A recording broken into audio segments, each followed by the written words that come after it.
Football is a sport that is played by many athletes across America. Although football is a fun and exciting sport that many people love to play and watch, there are major health issues that come with being a football player. The health issue mostly associated with football is brain damage, which usually comes from multiple concussions. A concussion comes from a mild to severe blow to the head, whether from another person or from hitting the ground. Concussion symptoms can include dizziness, headache, confusion, or memory loss. Not only do concussions affect people in the short term, but it can also affect them in the long run if they are not treated as soon as possible. When people discuss brain damage and its long term effects on football players, they usually associate this with the NFL. The NFL has been in the news recently due to more football players suing the NFL for brain damage and other health issues. The effects of concussions on the brain in the long term can include blackouts and memory loss. Older former NFL players have also experienced symptoms related to Parkinson's disease due to multiple untreated concussions. With more attention being drawn to the long lasting effects of concussions, the NFL, along with high school and recreational leagues, has now implemented new concussion protocols. Football leagues from the NFL all the way down to the high school level has also implemented new targeting rules. Targeting has now been ruled illegal in football, and if a person is caught doing so, they are usually suspended from games and fined at the NFL level.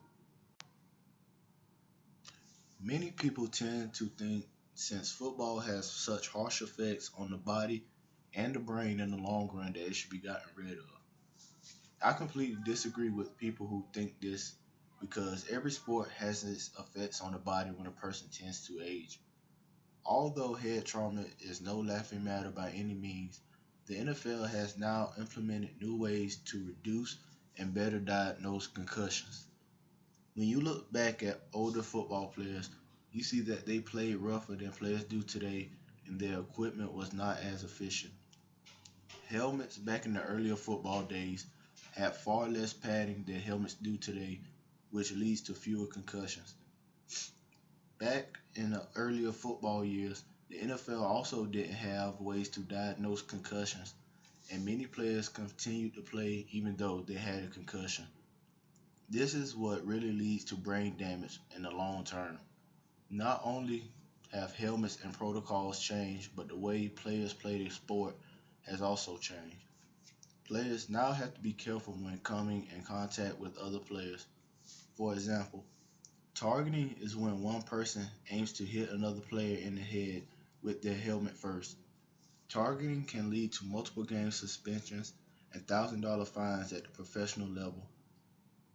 Head trauma in football cannot be stopped, but it can be reduced. Everyone knows that football is a rough contact sport that can lead to injuries, but people have been taking steps in diagnosing the number of concussions in football players, from new protocols to better equipment, which is a huge step in preventing brain damage later on in life. I believe that football players now will have less brain damage later on in life as compared to older football players because the NFL is now trying to protect players from such injuries. Concussion is something that has become such a hot topic in the last few years, and even going back 5 or 10 years ago, it really wasn't something that all but a handful of researchers were focusing on. Helmets were originally intended to address a particular injury, skull fractures. They're actually very good at that. Current helmets were never intended to deal with concussion.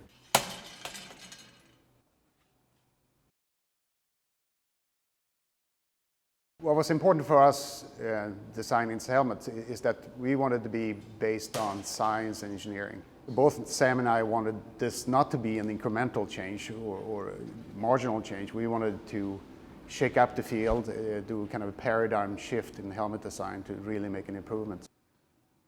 We had the opportunity to start from scratch with the idea of how do you build the best helmet, a helmet that's going to reduce forces to the largest extent possible. In particular, address the forces that are thought to lead to concussion.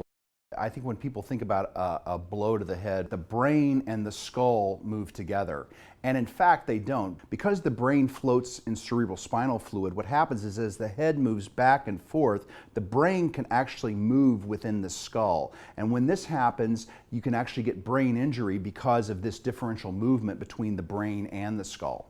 What you see here is a test rig where we do impact testing of helmets. You see a helmet mounted on a head form, and the head form is instrumented by an accelerometer that can measure acceleration in 3 linear directions and 3 rotational directions.